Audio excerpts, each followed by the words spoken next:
Welcome to another Green Tech Wisdom Pod. We have Denell Florius with us today.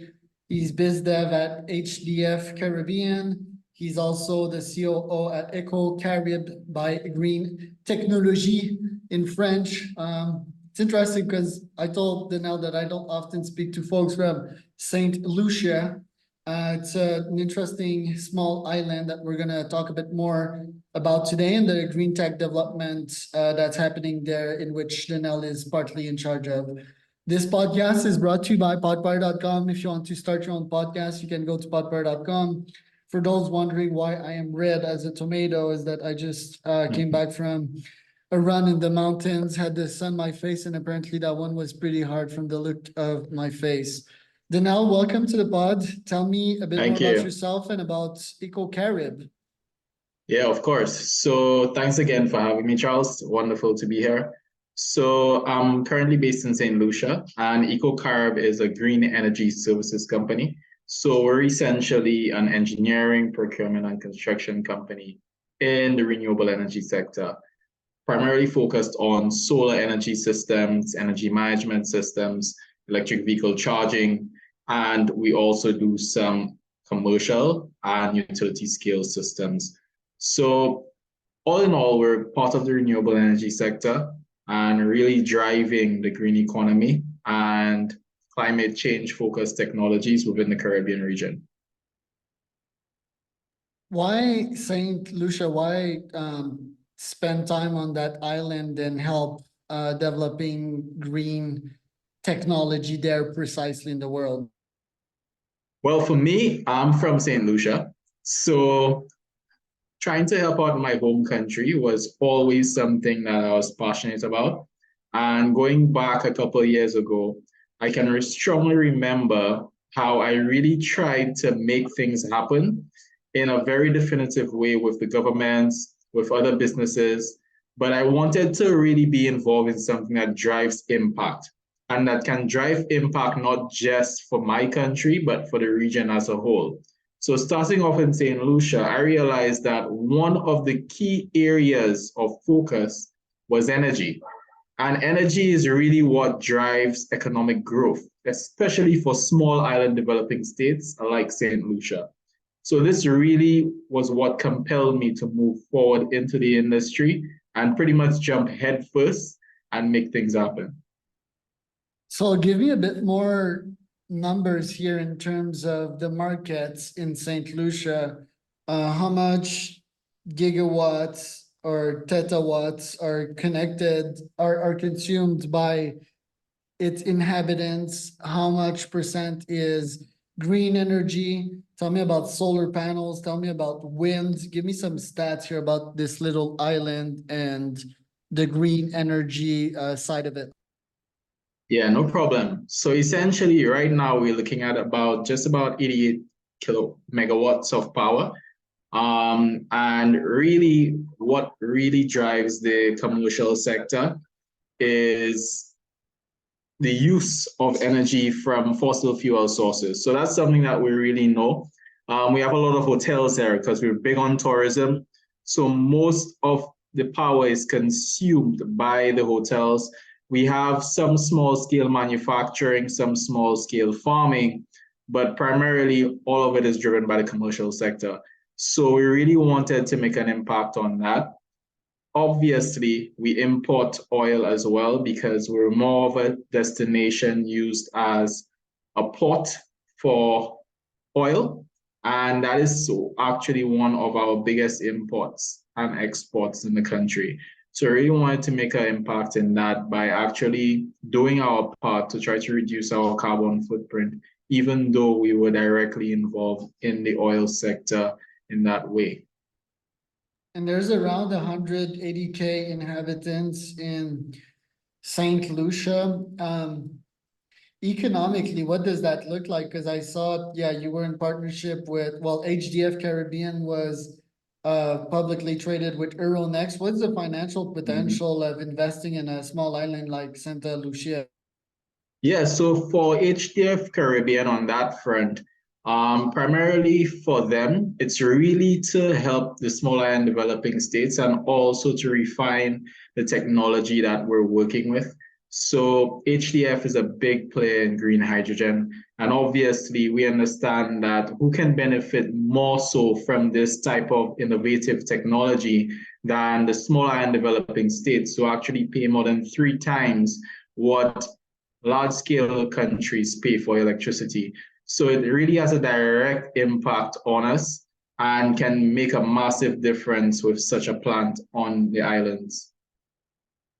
What sectors of the economy are driving tourism? Tell me a bit more. Yeah, so it's primarily tourism. I mean, we're at the mercy of tourism, which isn't always a good thing. Before, we used to be focused on agriculture because we had a direct line for producing bananas and we sold them to the UK. Being a colony of the UK, it was pretty easy for us to get those sold. But now we start to compete with Latin America, which I mean, it's a night and day comparison because you're looking at a small island, about 248 square miles compared to the massive farms in Latin America. Probably a farm is about the size of our country. So it makes a massive difference for us to try to be a bit more competitive and take advantage of both the tourism sector and the finance sector. So a lot of work has been going on actually when it comes to those call centers. So we actually have a lot of call centers operating in St. Lucia now, and we're looking to grow that industry a lot more in the future. In your case, what are your top goals this year? What do you want to accomplish? All right, so for me, primarily, my main goal is to really fast track the financing of solar PV assets throughout the region. That is primarily focused on solar PV for the commercial sector. And also, obviously, I want to break ground on the green hydrogen projects that we have going on in the region. The island, its potential vs the other Caribbean island, where would you situate it? So for me, I actually travel a lot. So I'm bouncing around between Barbados, St. Lucia, Jamaica, Trinidad. So I'm always in either one of those 4 countries. And obviously, between those 4 economies, especially in the Caribbean, I mean, you drive a lot of the revenue that is happening in the region because for smaller and developing states, I mean, the Caribbean, you can see a lot of the investment potential happening in these countries because St. Lucia is pretty much called the pilot of the OECS, which stands for Organization of the Eastern Caribbean States. So it's the Eastern Caribbean islands. St. Lucia is the hub. For the Southern Caribbean, you have Trinidad. For the Northern Caribbean, you have Jamaica. And obviously, you have Barbados with its own wonderful entity of driving green capital into the region. So you got about $1 million in funding with Eco Carib. What are you seeking to accomplish with that one in terms of revenue this year? Yeah, so for us, what we're anticipating is to do approximately 4 million revenue. So that's our goal. Obviously, if we can make it more, we will. And pretty much my goal is to just try to get that target at least and grow from there because we're doing a lot more ventures when it comes to the EV space. So we're tapping in heavily into that, especially for the English-speaking Caribbean. Done a lot of work with our partners, Green Technology, in the French Caribbean as it relates to the electric vehicle charging stations, especially the public ones. But for us in the English-speaking Caribbean, I mean, EVs are increasing. So we're seeing a lot more hybrids on the road, but now that's going to change as the infrastructure comes into play. And we're going to see a lot more fully electric vehicles and plug-in hybrids. Right. And in terms of innovation, so you have a NAP, I believe. There's Solar City that has done pretty well in that field. Well, pretty well, they've done well. It's a tough market. Usually it seems that you might have a moat advantage of being one of the only and the strongest in St. Lucia. But what do you want to do differently to get stronger and higher parts of the market and eventually expand out of Santa Lucia?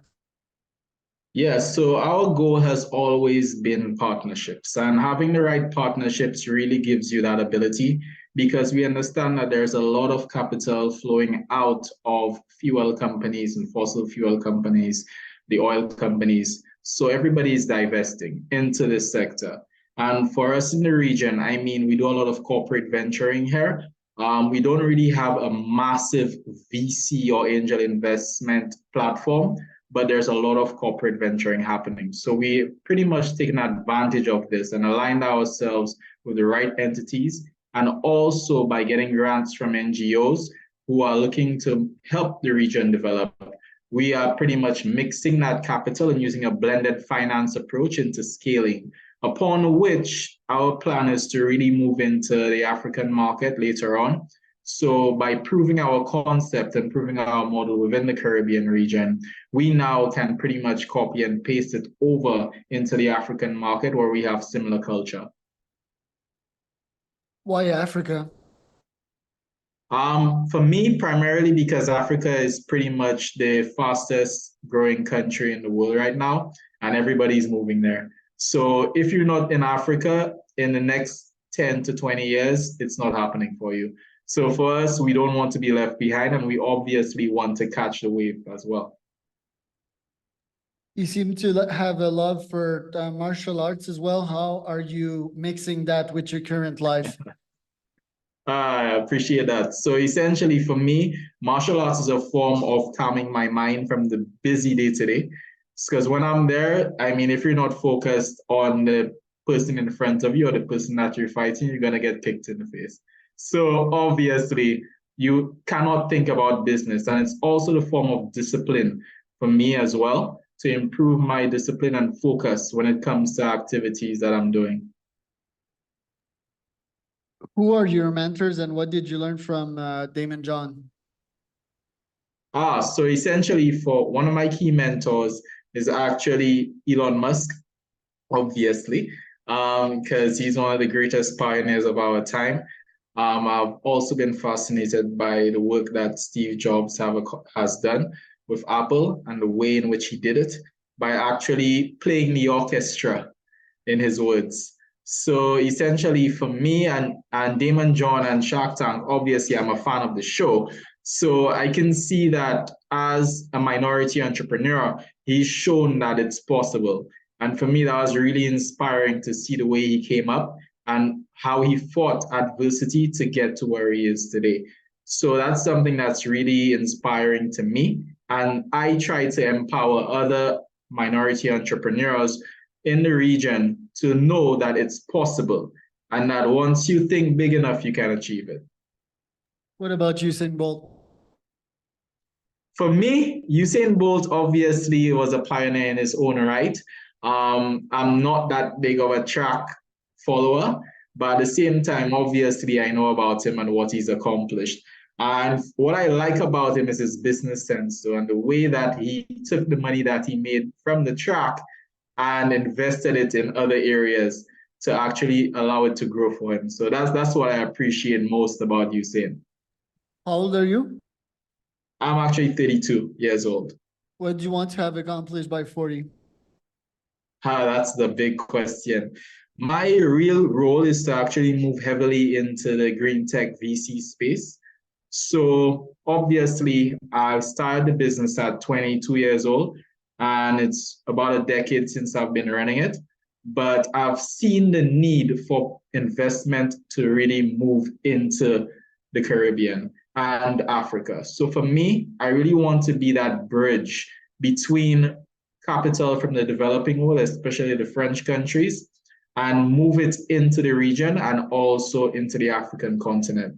So that's my plan. Obviously, I'm not going to just stick to renewable energy, but I see the need for having smart green agriculture as well. So I'm also involved in some projects as it relates to hydroponics. So container farming, control farming, and between those two industries, I believe that you can pretty much control markets and allow economies to grow in a sustainable way. Where can people find out more about you then? All right, so you can find out more about me. I'm on social media at Denell Florius on Instagram. And you can also email me, denell@ecocarib.com. You can check out our website, ecocarib.com.